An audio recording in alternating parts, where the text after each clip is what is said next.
आज जानते हैं रामशिला पर्वत के बारे में। और जो सामने दिख रहा है यही है रामशिला पर्वत। और ये जो दोनों ब्रिज है जो गया हावड़ा मेन रूट है। और ये जो नदी है जो दिख रही है नदी, इसी नदी पे जो ब्रिज बना हुआ है ये फल्गु नदी है जो प्रसिद्ध है, विश्व प्रसिद्ध है फल्गु नदी पिंडदान के लिए।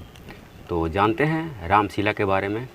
यह गया जंक्शन से मात्र 4 किलोमीटर की दूरी पे है और सड़क मार्ग से इसी रास्ते से आप आ सकते हैं। ये गया पटना मेन रोड है NH 82। और यहाँ पे सबसे पहले कागवली वेदी में पिंडदान का महत्व है। और 5 वेदियाँ थी प्रेतशिला में, प्रेतशिला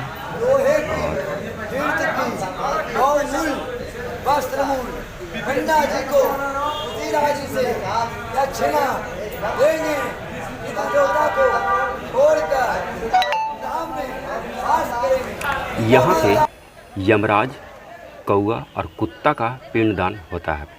और 5 वेदी बताए थे, 5 वेदी में प्रेतशिला और ब्रह्मकुंड के बारे में तो जान लिए। आज रामकुंड, कागवली और रामशिला के बारे में जानेंगे। ये जो सामने तालाब दिख रहा है यही है रामकुंड। और यहाँ पे वनवास के समय में भगवान श्री राम, माता सीता और लक्ष्मण जी आए थे और इसी कुंड में स्नान करने के बाद यहाँ पे पिंडदान किए थे। इसलिए इस कुंड का बड़ा महत्व है। और तीर्थयात्री लोग देखिए यहाँ पे आए हैं और यहाँ पे पिंडदान कर रहे हैं, क्योंकि गया ज़िले में अभी पिंडदान का समय चल रहा है, पितृपक्ष मेला चल रहा है।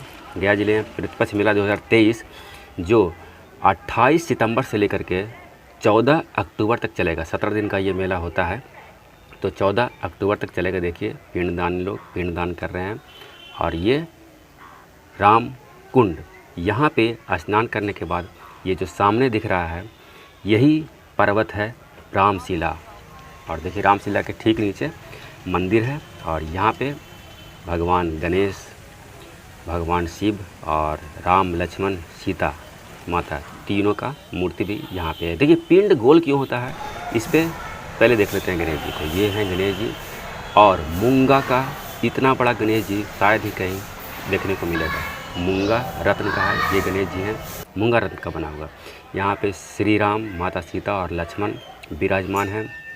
और ठीक इसके बगल में स्फटिक का शिवलिंग पूरे भारत में 3-4 जगह ही है, जिसमें से एक जगह यहाँ है। और ऐसा मान्यता है कि भगवान श्री राम, ये नंदी महाराज ने ही इस स्फटिक शिवलिंग का स्थापना किए थे।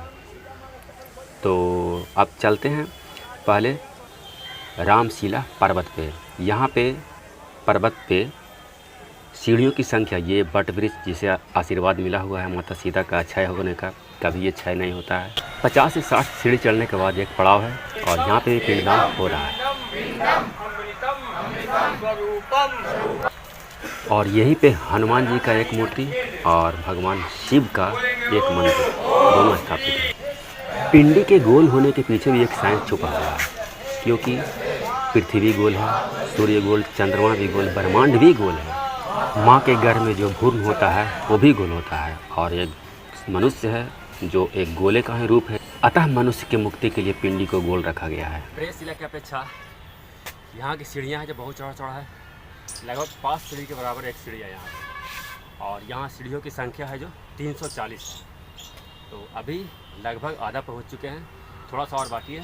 तो चलते हैं रामशिला के चोटी पे। पूरा बोले से पहले तो एक सीढ़ियाँ की चौड़ाई देख रहे हैं, लगभग 2 से 2.5 डेग का एक सीढ़ी है। और वहाँ पे एक ठहराव है। यहाँ से मात्र 50 से 60 सीढ़ी और आगे जाएंगे तो पहाड़ के चोटी पे पहुँच जाएंगे। ये एक ठहराव है, यहाँ पे बैठने उठने का बहुत थक जाता है लोग, चढ़ते चढ़ते सांस ऊपर का होने लगता है। तो बैठने के लिए ये पड़ाव बनाया गया। यहाँ से मात्र 50-60 सीढ़ी के बाद आप चोटी पे पहुँच जाएंगे। अब यहाँ के बाद कुछ ही सीढ़ियाँ बच गई है।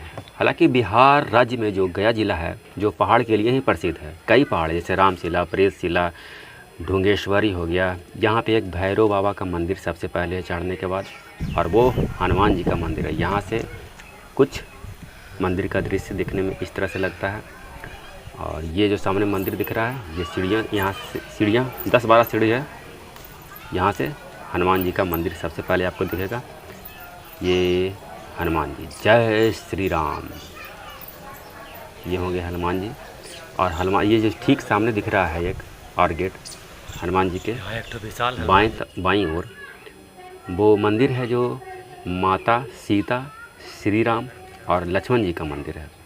इस मंदिर के अंदर गर्भगृह में माता सीता, श्री राम और लक्ष्मण जी विराजमान हैं मूर्ति के रूप में। देखिए यहाँ, यहीं पे भगवान श्री राम आकर के रामकुंड से स्नान करने के बाद यहीं पिंडदान किए थे। और यहाँ पे श्री राम का एक चरण भी है, चरण पादुका। और ये यहाँ के संरक्षक लाल बाबा।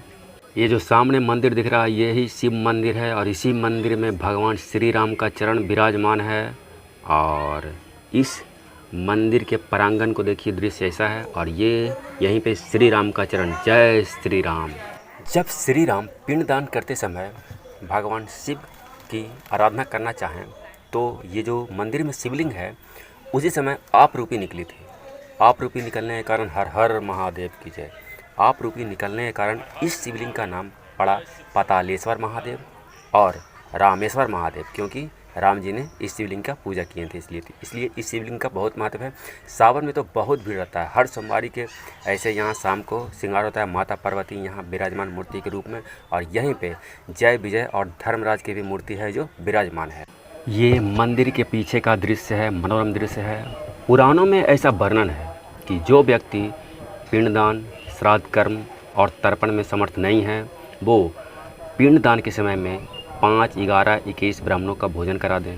वो भी समर्थ नहीं है तो कम से कम एक गौ को भोजन करा सकते हैं। वो भी समर्थ नहीं है तो भगवान विष्णु के सामने हाथ जोड़ के खड़ा हो जाएं और अपनी असमर्थता जाहिर कर दें। इससे भी उनके पूर्वजों को श्राद्ध कर्म हो जाता है, उन्हें मुक्ति मिल जाती है। और ये पहाड़ के ऊपर से चारों ओर का मनोरम दृश्य, हरा हरा ही सब दिख रहा है। और ये मंदिर का पीछे का दृश्य है। वो जो सामने पर्वत दिख रहा है ना, वो वही प्रेसशिला पर्वत है। यही प्रेसशिला पर्वत है। यहाँ रामशिला से 6 किलोमीटर की दूरी पे है। रामशिला से मात्र 6 किलोमीटर की दूरी प्रेसशिला। ये जो सामने नदी दिख रही है, यही नदी फल्गु नदी है, जो गया जिला से होते हुए बिहार की राजधानी पटना में जाकर के गंगा नदी से मिल जाती है। यहाँ से राम कुंड का मनोरम दृश्य, सीढ़ी का अंत लगता है कि कुंड में ही होगी।